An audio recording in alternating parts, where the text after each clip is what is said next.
কোরবানির পশুর গোশত এটা যে কসাইরা বানায়, সেই কসাইদেরকে কোরবানির পশুর গোশত থেকে কিছু দেওয়া যাবে না। এখন আপনি বলবেন, ভাই কেমন কথা, যেই বেচারা কোরবানির পশুটা জবে করলো, সরি গোশতটা প্রস্তুত করলো, চামড়াটা ছিললো, এত কষ্ট করে বানাইলো, গোশতগুলো সব নিয়ে বাসা তুলে যাবো আর তার কিছুই দিব না, কেমন হয়? দেখতে মনে হচ্ছে এটা অমানবিক না? আসলে কাহিনী ভিন্ন। কাহিনী কি? কাহিনী হলো,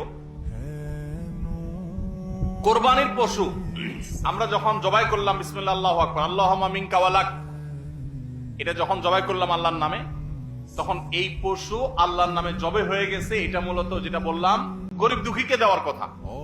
কারণ আমরা যখন যাকাত দেই, সাদেকা দেই, তখন কি ওটা নিজে খেতে পারি? আর তাহলে কোরবানির গোশত তো খাইতে পারার কথা না, কিন্তু আমরা খাইতে পারতেছি কেন? আল্লাহ তাআলা এই একটা আর্থিক ইবাদত আল্লাহ কবুল করেছেন। আমরা যখন সহি নিয়ত যদি করে থাকি, আল্লাহ কবুল করে এরপর বলেন ঠিক আছে তোমাকে দিলাম, তুমি খাও, আমার তরফ থেকে, আল্লাহর তরফ থেকে আবার আমি খাই।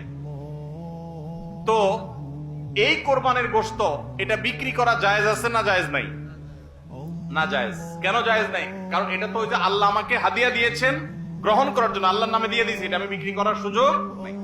এখন কসাইকে যদি আমি গোশত দেই পারিশ্রমিক হিসাবে, তাহলে এটা একরকম বিক্রি করার মতো হয়। কিভাবে?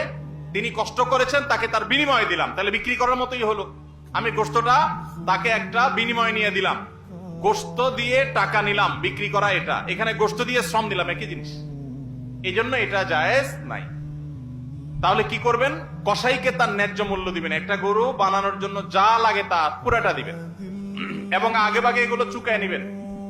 মুশকিল হলো, কসাইরা জানে যে একটা গরু বানাইতে হয়তো বাজার দর অনুযায়ী 10,000 টাকা নিত, এখন সে 8,000 রাজি হয়ে গেছে।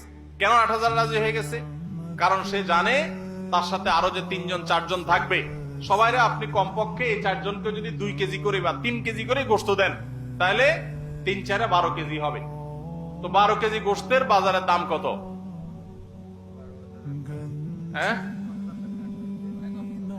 তাহলে চিন্তা করবে সে যে আমার তো এদিক দিয়ে 2,000 টাকা ছাড় দিলাম আর পাইলাম তার চাইতে আরো অনেক বেশি। এই জন্য কসাই কম টাকা রাজি হয়ে যাবে। কসাইকে এই জন্য আগে ভাগে বলে দিবেন, শুনেন, কথা শুনেন ভালো করে, গোশত কিন্তু আপনাকে এক পিছু দেব না, আপনি কত নিবেন সেটা আপনি চুকান, আমার খাটলে নেব, না হলে অন্য কসাইয়ের সাথে আলাপ করবো, কিন্তু আগে মাথায় এটা রাখেন, আপনারা কিন্তু আমি গোশত দেব না, টাকা যা নেওয়ার নিবেন।